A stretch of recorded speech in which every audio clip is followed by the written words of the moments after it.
Ah bon, merci bien d'être venu aujourd'hui. Je trouve que j'avais une phrase qui a été répétée dans ma tête pendant la louange. Je sais que certains parmi vous, vous trouvez ça difficile d'entendre des choses de Dieu en même temps de chanter et taper sur les choses, mais Dieu parle quand même, hein. Et j'ai entendu cette phrase répétée dans ma tête. Notre engagement avec Jésus-Christ est lié directement avec notre engagement avec son Église. Si quelqu'un pense qu'il est vraiment proche à Jésus, mais il n'est pas proche à son corps, il rate le chemin. Il y a beaucoup de monde qui se trompe dans ce jour-là. Ils pensent qu'ils peuvent être Jésus et moi. Il y avait une ancienne chanson de Randy Travis Country aux États-Unis. En bref, il a dit, moi et Jésus, on a trouvé toutes les solutions, t'inquiète pas pour nous. Il voulait juste faire sa vie avec Jésus et personne d'autre. Et ça, je comprends. Il y a certains ici, peut-être vous allez comprendre ça aussi. C'est beaucoup plus facile de juste marcher avec Jésus et pas son peuple. Son peuple ne sont pas si parfaits que Jésus. Hein? Est-ce que j'ai raison ou pas? Je vous offense? Désolé. C'est normal.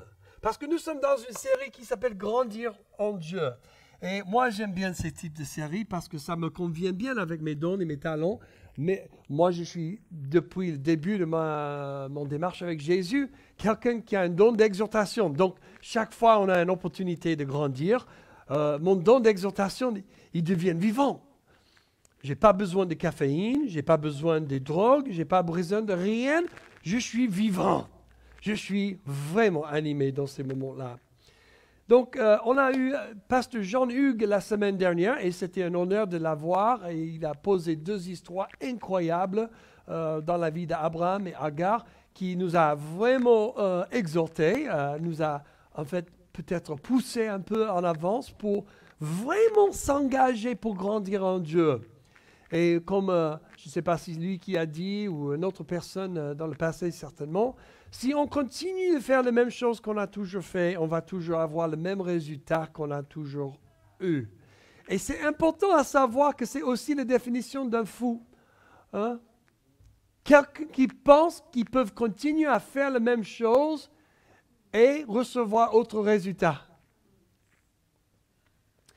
C'est important de savoir si on est sérieux de grandir en Dieu. Et je parle aux chrétiens, aux gens qui ont déjà donné leur vie à Jésus dans ce moment-là. Hein? Je parle à l'Église de Jésus-Christ, le corps de Christ.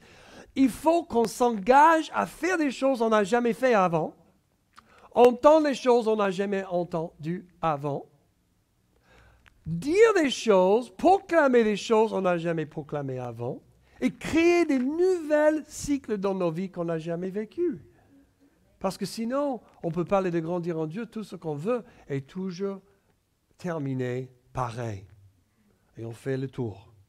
Le passage du jour aujourd'hui se trouve en 2 Pierre 3, 17, 18, qui dit « Vous donc, bien-aimés, sachant ces choses à l'avance, prenez garde, de peur qu'étant entraînés par l'erreur des pervers, vous ne veniez à déchoir de votre propre fermeté, mais croissez dans la grâce et dans la connaissance de notre Seigneur et Sauveur Jésus-Christ. À lui la gloire est maintenant et jusqu'au jour de l'éternité. Amen. Croissez dans la grâce et dans la connaissance de notre Seigneur et Sauveur.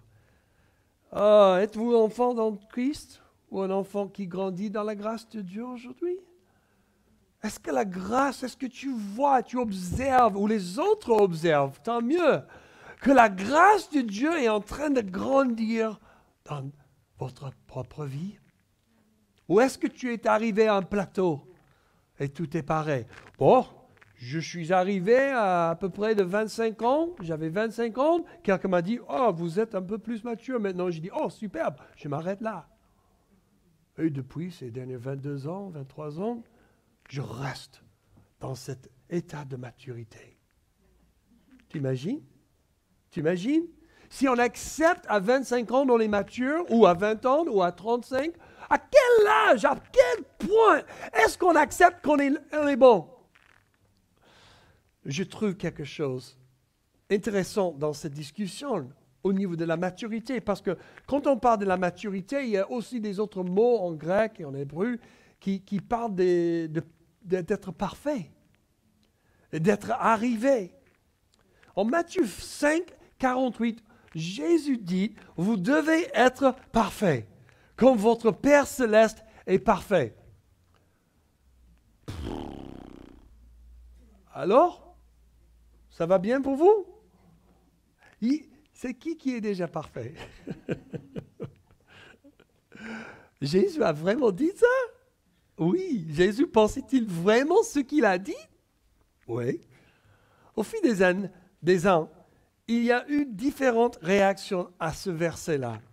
Certains l'ont glorifié, certains l'ont nié, certains ont essayé de l'expliquer ou de le rationaliser, d'autres l'ont simplement ignoré comme étant trop difficile ou trop cher, coûteux pour leur mode de vie choisi. Regardons le verset dans son contexte maintenant. Matthieu 5, 43 jusqu'à 48.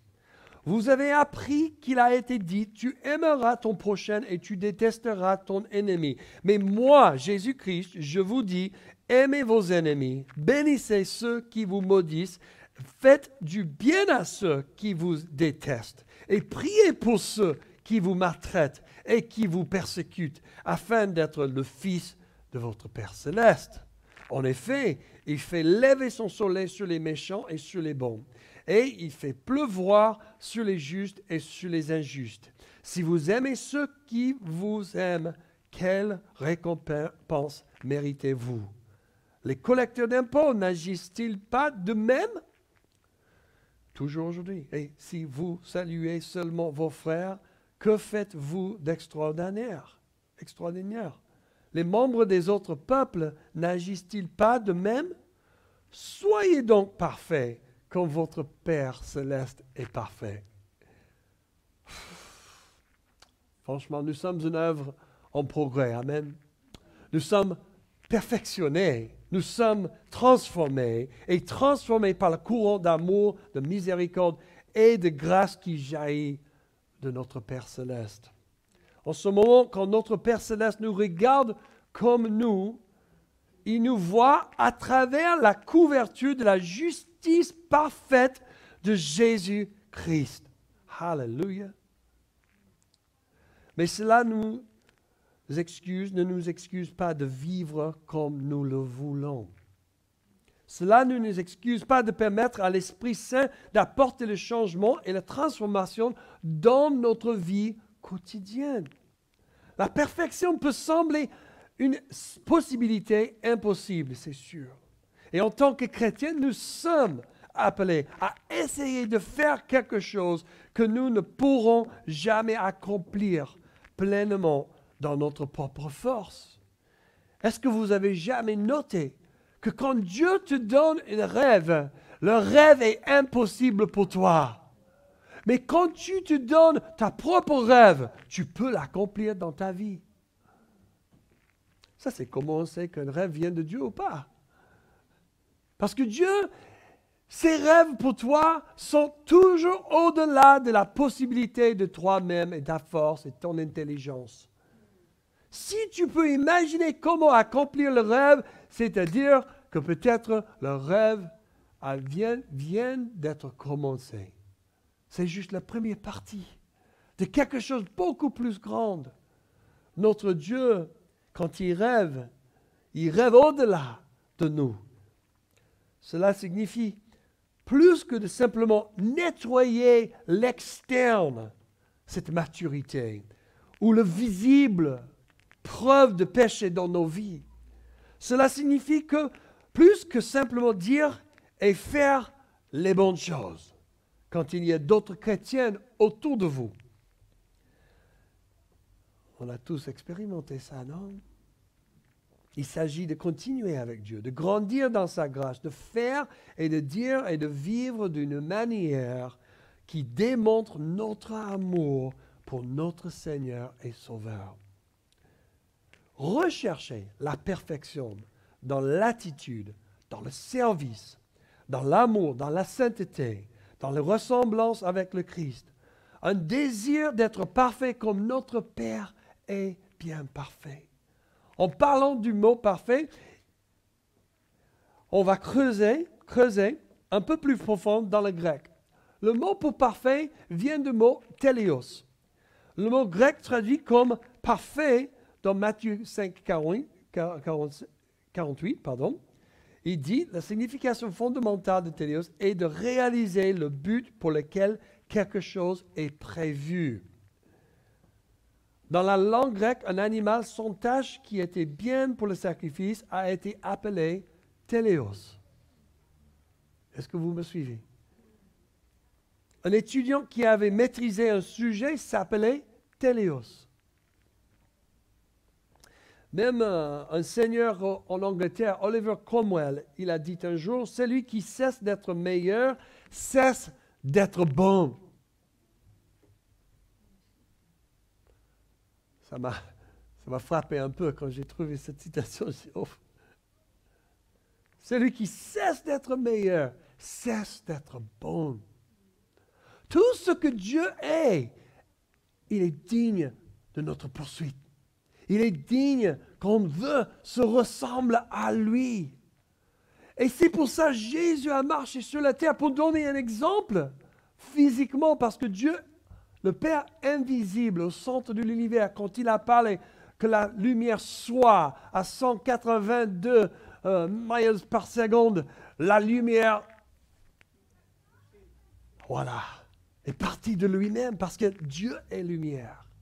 L'amour aussi, justice, et tous ces effets, toutes ces parties de sa nature sont parties vite fait. Et on devrait ressembler à lui. Ouf, tant mieux que Jésus est venu. On peut le toucher, on peut le voir, on peut l'imaginer, on peut regarder les histoires et voir comment Dieu manifeste parmi l'humanité. Et on voit à quoi ça ressemble à être de plus en plus comme Dieu, de marcher dans les voies de Jésus-Christ. Nous devrions être déterminés à être meilleurs dans notre vie quotidienne. Notre salut devrait nous mettre mal à l'aise lorsque nous péchons. Une fois sauvés, nous devrions avoir faim de perfection. C'est quoi la fin pour la perfection? Tu dis, mais maître, il y a toujours le tranchant à gauche ou à droite qui nous balance, parce qu'on connaît tous quelqu'un qui a un problème de perfectionnisme. Donc, je ne parle pas d'être un perfectionniste. OK? Il faut distinguer entre ces choses. Mais quelqu'un qui recherche la maturité, la téléos, l'accomplissement de tout ce que Dieu veut faire avec ma vie. Même on voit en Romains 8 que Dieu, la volonté de Dieu, c'est de nous conformer dans l'image de son Fils Jésus-Christ. Dieu a une volonté dans ta vie et ce n'est pas juste de proclamer l'Évangile, ça c'est important. Mais la plus grande importance, c'est de ressembler à Jésus. Merci Cyril.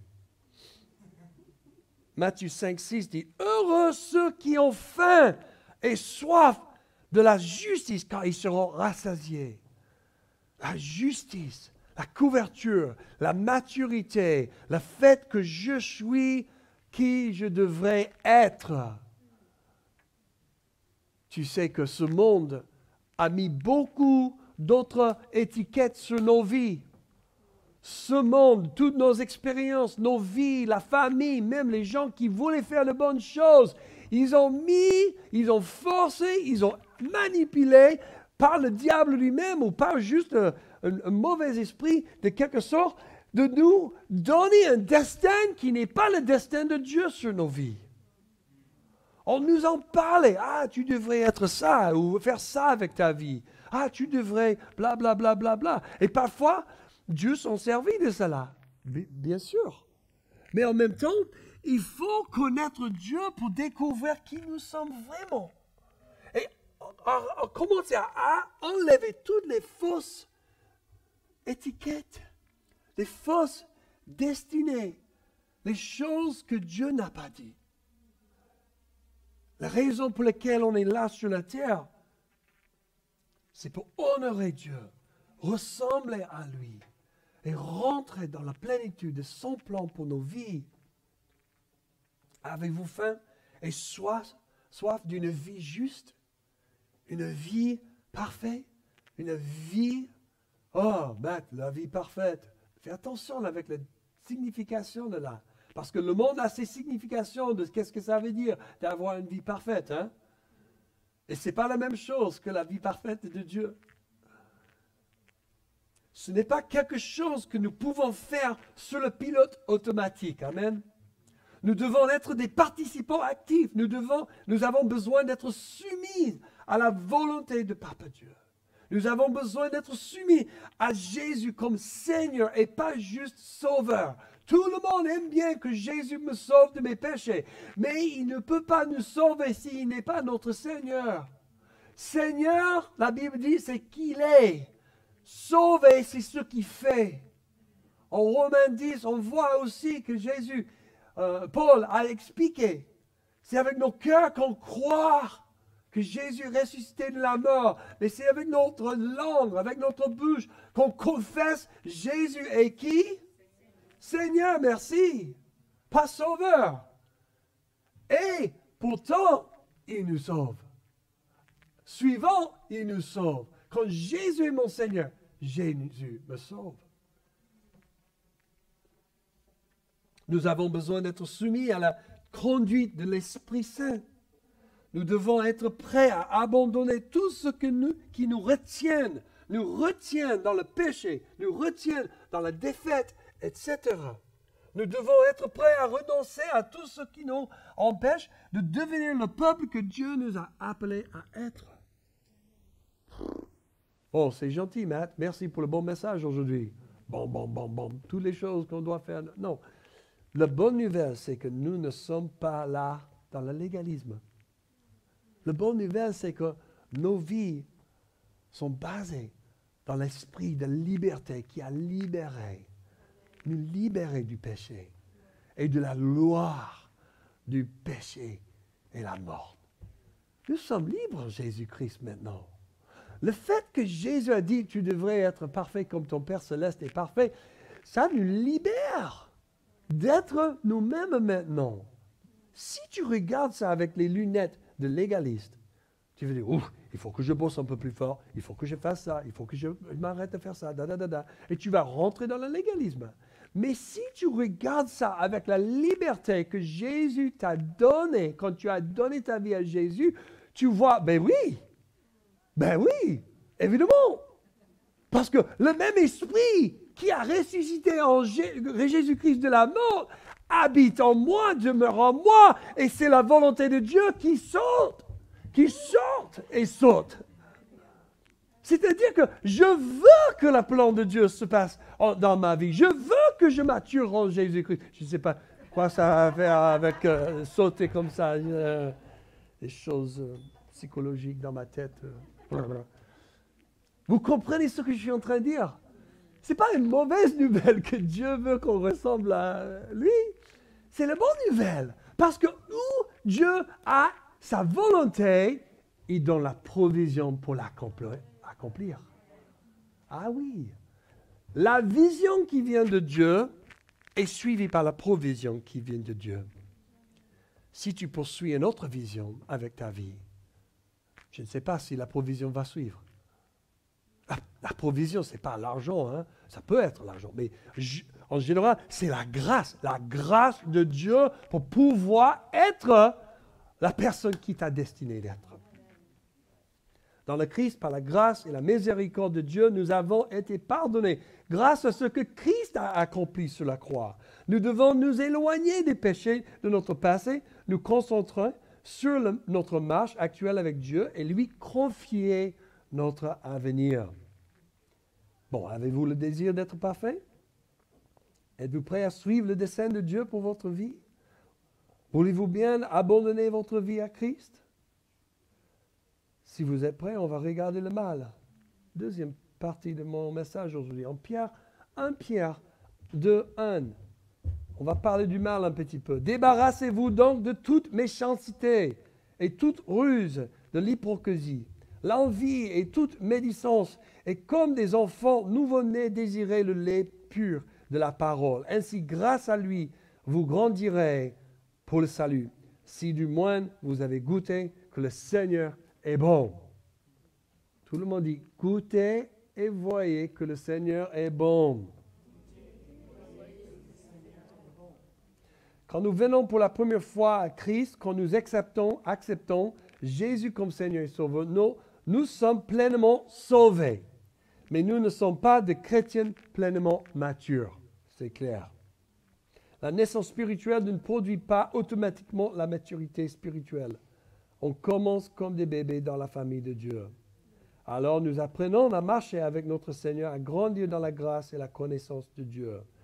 Voilà, je vais sauter quelques trucs ici. Nous savons que sur cette terre, dans cette vie, nous ne serons jamais parfaits. Mais cela ne devrait pas nous empêcher d'essayer de vivre la vie pour laquelle nous avons été sauvés. Amen. Nous pouvons regarder nos échecs pour nous mesurer à ce que nous devrions être en tant que disciples de Jésus. Et nous pouvons nous demander ces questions-là. Pourquoi?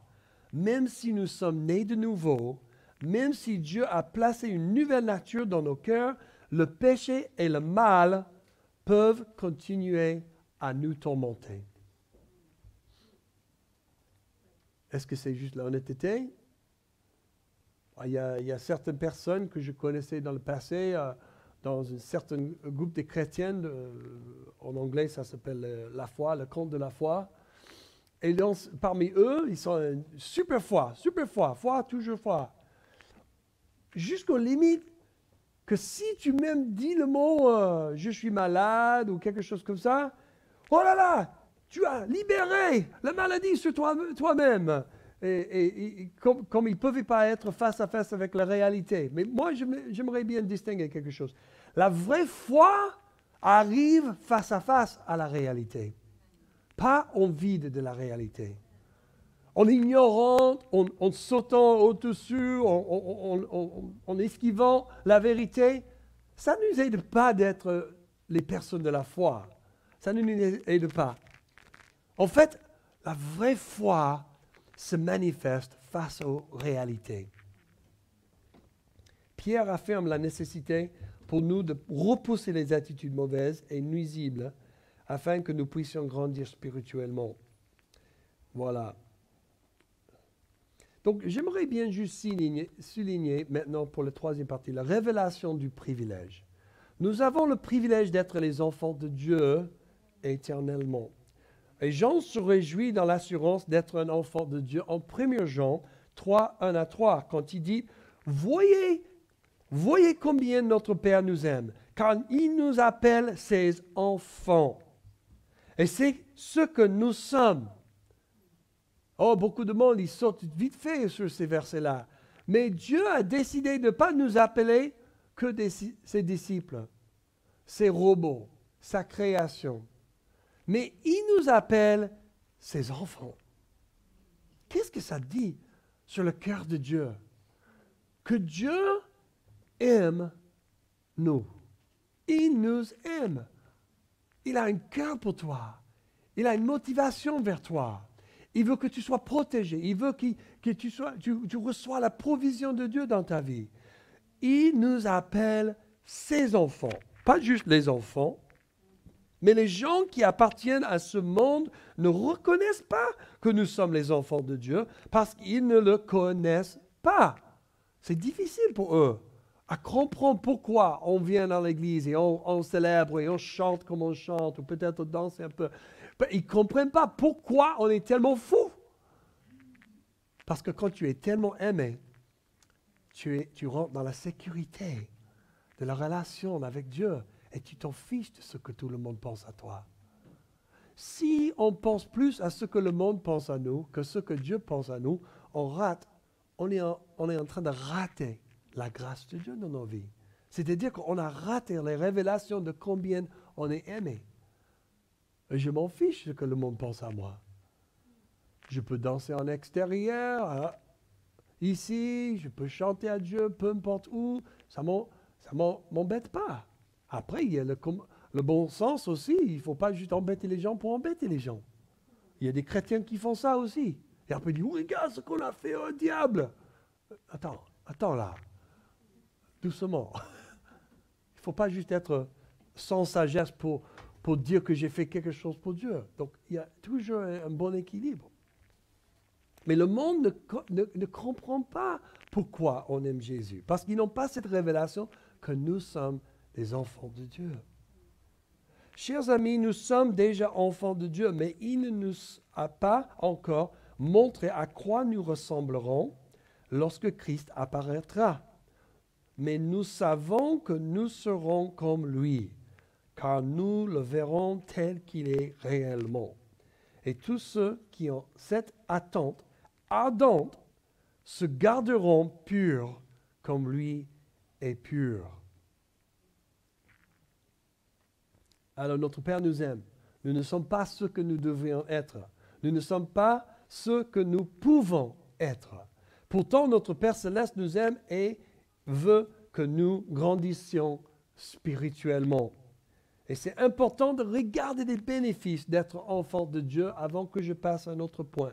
Le premier bénéfice d'être un enfant de Dieu, c'est la connexion permanente avec l'amour de Dieu. En Romains 8, 37, on voit que rien ne peut nous séparer de l'amour de Jésus-Christ. Alléluia.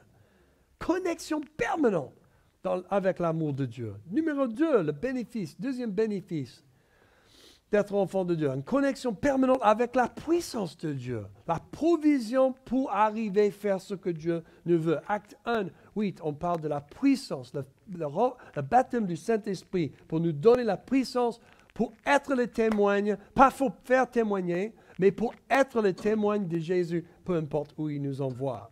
Troisièmement, connexion permanente avec la protection de Dieu. On trouve ça en 2 Thessaloniciens 3, 3 et 5. Et quatrièmement, une connexion permanente avec la provision de Dieu, se trouve en Matthieu 6, 33. Tu vois, ces 4 bénéfices sont les plus grands bénéfices qu'on a. Est-ce qu'il y a des autres? Bien sûr, j'imagine. Mais ces 4 sont les plus grandes. Quand tu imagines que moi, en tant que quelqu'un qui a donné ma vie à Jésus, et je me suis abandonné à Jésus à 20 ans, à partir de ce moment-là, j'ai toutes ces 4 bénédictions dans ma vie. Tous ces bénéfices sont à moi. Connexion permanente dans l'amour, la puissance, la protection et la provision de Dieu.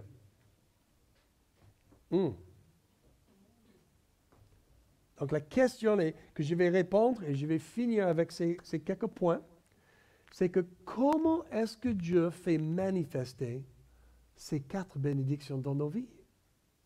Parce qu'il dit, oh, ce sont à nous. Oui, je l'accepte, mais c'est un peu vague. Oui, je suis en connexion permanente avec l'amour de Dieu, mais quand je me suis réveillé ce matin, est-ce que l'amour, c'est la première chose qui est sortie de moi? L'amour pour le lit, ou l'amour pour Jésus pour aller à l'église, ou l'amour pour le petit-déj, ou le café. On a tous un amour le matin. Et parfois, ce n'est pas Jésus tout de suite. Donc, c'est quoi qui fait manifester cette connexion avec Jésus? D'abord, le Saint-Esprit en nous. Jean 14, 15 à 17 dit, « Si vous m'aimez, gardez mes commandements. » Boum, Christy a souligné ce verset la semaine dernière. « Et moi, je prierai le Père, et il vous donnera un autre consolateur pour être avec vous éternellement. L'Esprit de vérité, que le monde ne peut pas recevoir parce qu'il ne le voit pas et il ne le connaît pas. Mais vous le connaissez parce qu'il demeure avec vous et qui sera en vous. » C'est-à-dire qu'à ce moment-là, Jésus est en train de parler avec ses disciples. Il a dit que vous avez expérimenté le Saint-Esprit. Il est où? Il demeure avec vous. C'est-à-dire, il est parmi vous dans ce moment-là. Mais il a dit, et qui sera en vous dès que vous êtes remplis du Saint-Esprit. Là, c'est une petite distinction. Les disciples qui marchaient sur la terre n'avaient pas le Saint-Esprit en eux. Ils avaient le Saint-Esprit parmi eux, comme tout le monde dans l'Ancien Testament. Vous comprenez? Dans l'Ancien Testament, il y avait juste le Saint-Esprit qui est descendu sur les gens pour aider ou pour faire quelque chose. On a pas mal d'exemples, surtout parmi les prophètes. surtout Saoul, l'ancien roi, il a commencé à prophétiser pendant des heures. Et ils ont dit, oh, Saoul, il est parmi les prophètes maintenant, qu'est-ce qui se passe? Donc on a pas mal d'exemples dans l'Ancien Testament. Le Saint-Esprit venait demeurer parmi eux pour accomplir une tâche.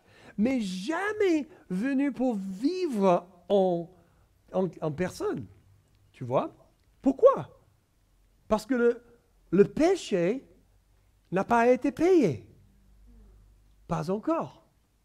C'est-à-dire que personne ne pouvait accueillir le Saint-Esprit dans leur état de ne pas être justifié. C'est seulement quand Jésus a présenté le sacrifice devant Dieu que Dieu a dit, c'est fait, c'est fini. Maintenant, tout le monde qui croit en toi, Jésus, reçoit la couverture de leur péché en permanence. Alléluia. Donc, toute personne qui a vécu avant que Jésus a présenté le sacrifice à Dieu, ils ne peuvent jamais avoir le Saint-Esprit en eux, juste demeurer parmi eux. C'est incroyable, mais c'est important. Parce que ça change tout. Parce que quand on regarde le monde autour de nous, on voit le mouvement du Saint-Esprit partout. Il demeure parmi les gens. Les gens ne pensent pas de respirer. Ils ne pensent pas de faire leur petite course tous les jours. Mais le Saint-Esprit permet. Et le Saint-Esprit protège. Et le Saint-Esprit pourvoit pour les gens qui ne connaissent même pas Dieu. Il est en train d'agir parmi nous tous les jours. Mais le monde ne connaît pas. Ne connaissent pas ça. C'est à nous, c'est notre héritage en tant que les gens, avec le Saint-Esprit en nous, on commence à voir comment le Saint-Esprit est en train de bouger et on les accompagne dans leur marche et dit, est-ce que tu vois comment Dieu a pourvu là et comme le Saint-Esprit te protège là, il a fait ça, ça et ça. Et les gens disent, attends là, qu'est-ce que tu me dis? Moi, je n'ai jamais pensé comme ça. Oh là là, oh Dieu est vrai, Jésus, il est vrai. Et les gens commencent à capter ça parce que nous sommes parmi eux. Le Saint-Esprit fait manifester cette connexion d'amour, de grâce, provision, protection. La deuxième manière que ces connexions sont manifestées, c'est par son Église. Dans l'Église, Dieu nous a fourni la famille de Dieu, frères et sœurs dans le Seigneur qui peuvent nous aider à grandir dans notre maturité spirituelle et notre efficacité. En 1 Corinthiens 12, 14 à 27, on ne va pas tout lire, j'aimerais bien vous encourager de lire.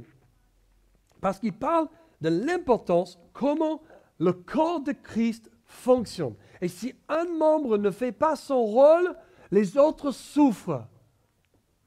Et quand tout le monde, même si on est en train de jouer notre rôle dans le corps de Christ et on a un problème ou une crise ou quelque chose arrive, on voit que le corps de Christ est là pour nous entourer et nous soutenir pendant cette crise. Et on pleure avec ceux qui pleurent et on rit avec ceux qui rient. Pourquoi? Parce que ça fait partie du corps de Christ. Nous sommes comme une grande famille. On se soutient les uns les autres. Il finit avec, dans ce passage, « Et si un membre souffre, tous les membres souffrent avec lui. Si un membre est glorifié, tous les membres se réjouissent avec lui. Or, vous êtes le corps de Christ, et ses membres, chacun en particulier. » Alléluia. Troisième manière de manifester cette connexion, c'est par sa parole. Sa parole, dans la Bible, Dieu nous a fourni le lait, la viande et le pain dont nous avons besoin comme fuel spirituel. En fait, en 1 Pierre 1, 23, il dit « Car vous êtes nés de nouveau, mais non à une vie qui prendra fin rapidement. Votre nouvelle vie durera éternellement parce qu'elle vient de la parole éternelle et vivante de Dieu. » On a parlé il y a 2 semaines sur grandir dans la parole de Dieu et il y a beaucoup de choses qui sont dites là. Mais c'est cette parole, le fait qu'on médite, on visualise, on personnalise, on mémorise la parole de Dieu et on met en action, on confesse la parole de Dieu, que cette relation avec la parole de Dieu, c'est la même chose d'être en relation avec Jésus qui est la parole de vie, il est la parole de Dieu, ce que Jean a dit dans Jean 1, et on voit cette relation avec Jésus, le plus on est intime avec lui, qu'est-ce qui arrive? Notre vie ressemble plus en plus de Jésus et on commence à maturer. La quatrième et dernière manière que ces 4 connexions se font dans nos vies, c'est par rapport au monde. Ah oui, les gens n'attendaient pas à ça. Comment ce monde va m'aider à avoir une connexion avec Dieu?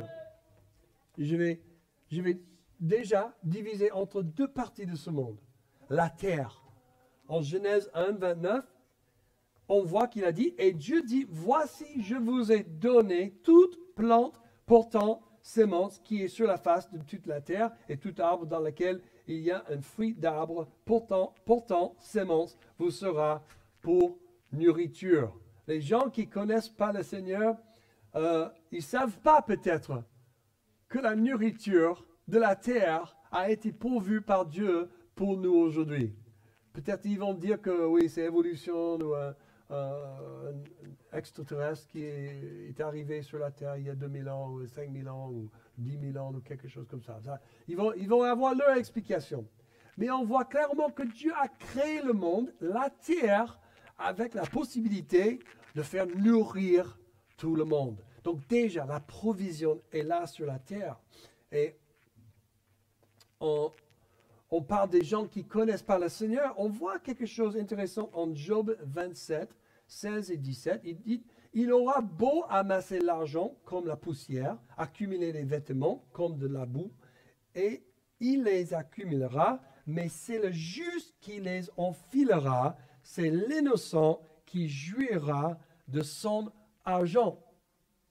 Lié avec ce verset, se trouve en Proverbe 13, 22. L'homme de bien laisse un héritage aux enfants de ses enfants, tandis que les richesses du pécheur sont en réserve pour le juste. Qui a déjà entendu ces versets? Oui, bien sûr. Si tu as étudié l'argent dans la Bible, vous êtes tombé tout de suite parce qu'ils sont les versets très, très bien cités. Et c'est quelque chose d'important. Parce qu'on voit que la provision de Dieu vient des gens qui ne connaissent pas le Seigneur.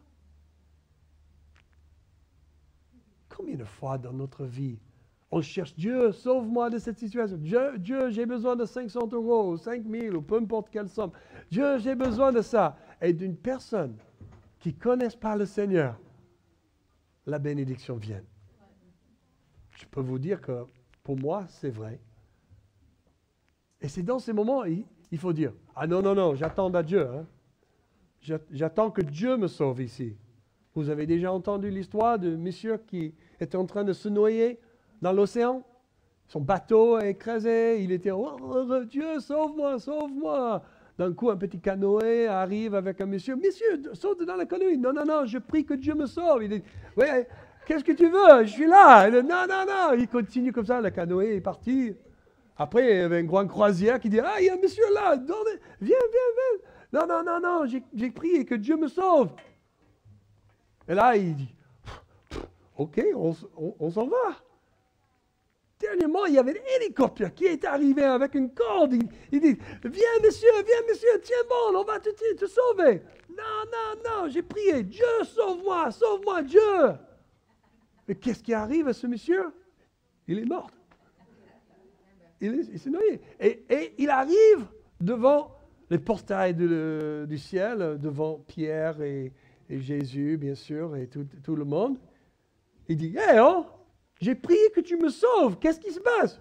Je t'ai envoyé un canoë, je t'ai envoyé un croisière et un hélicoptère, et tu as dit non, désolé, c'est fini pour toi.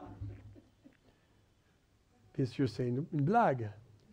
Mais ça montre combien on veut que Dieu nous sauve et il a déjà pourvu.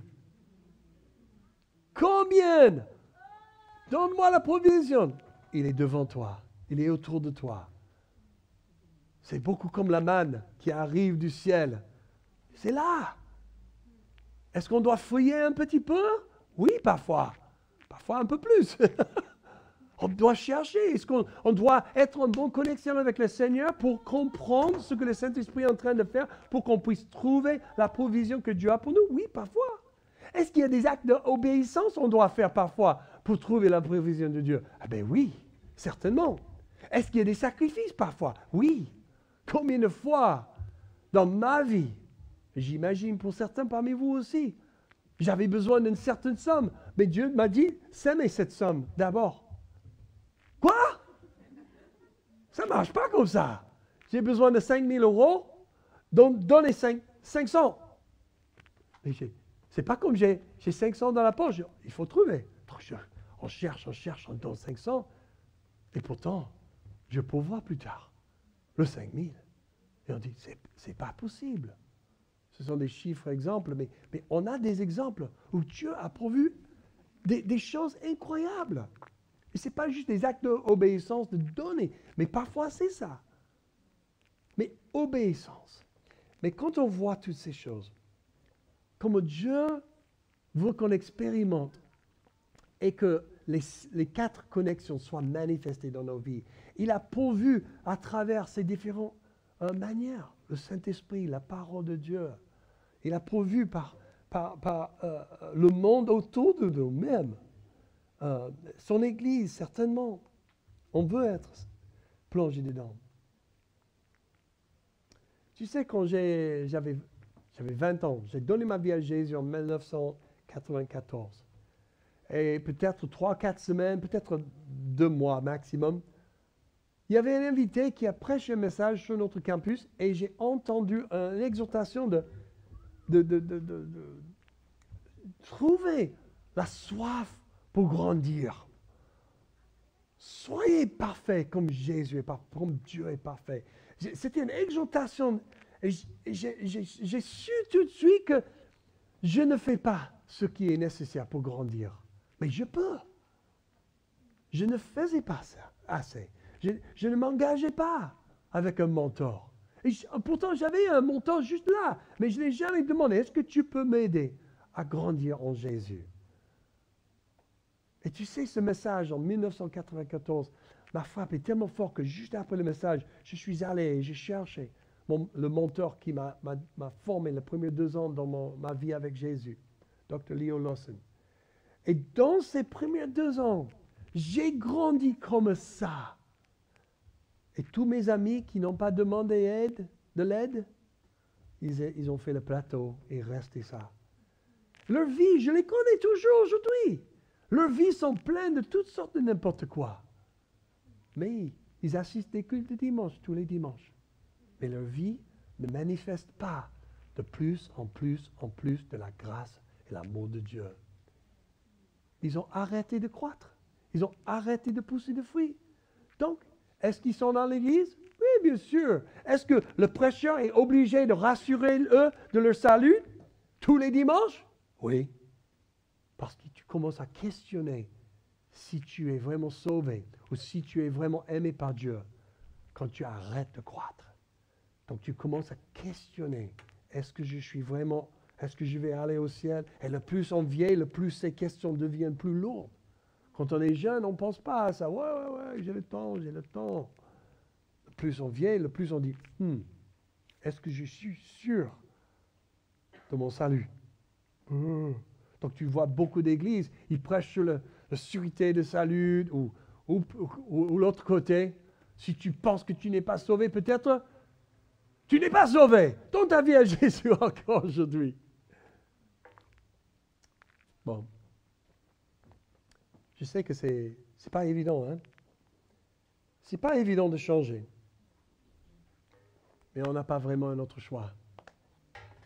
Moi aussi, je suis très, très motivé par rapport à ce message de grandir en Dieu.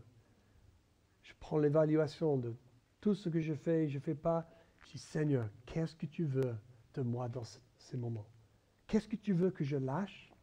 Qu'est-ce que tu veux que je prenne pour que je puisse avancer et continuer à maturer et devenir de plus en plus comme toi, Seigneur?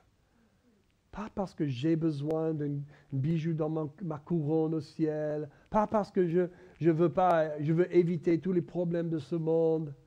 Ah oui, ils sont très motivants, tous ces problèmes de ce monde.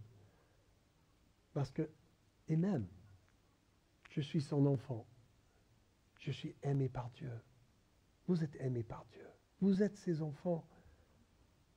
Et cette motivation vouloir être comme lui vient de la révélation que je suis tellement privilégié, tellement béni. Prions. Merci Seigneur pour ces moments. Merci pour ces exhortations, parfois un peu lourdes, mais merci Seigneur que tu viennes dans chaque personne et tu leur donnes la capacité, même la révélation, qu'ils sont enfants de Dieu, aimés par Dieu. Toute autre chose de légalisme ils sortent au nom de Jésus-Christ. Toute chose de la peur de l'ennemi, la peur qui essaie de forcer la peur sur nous, sortent au nom de Jésus. Et que l'amour de Dieu remplit nos cœurs encore aujourd'hui. Qu'on puisse sentir ta présence, savoir que tu es avec nous, tu es pour nous, et on est à toi.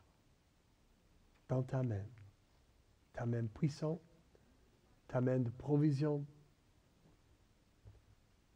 Au nom de Jésus-Christ. Amen.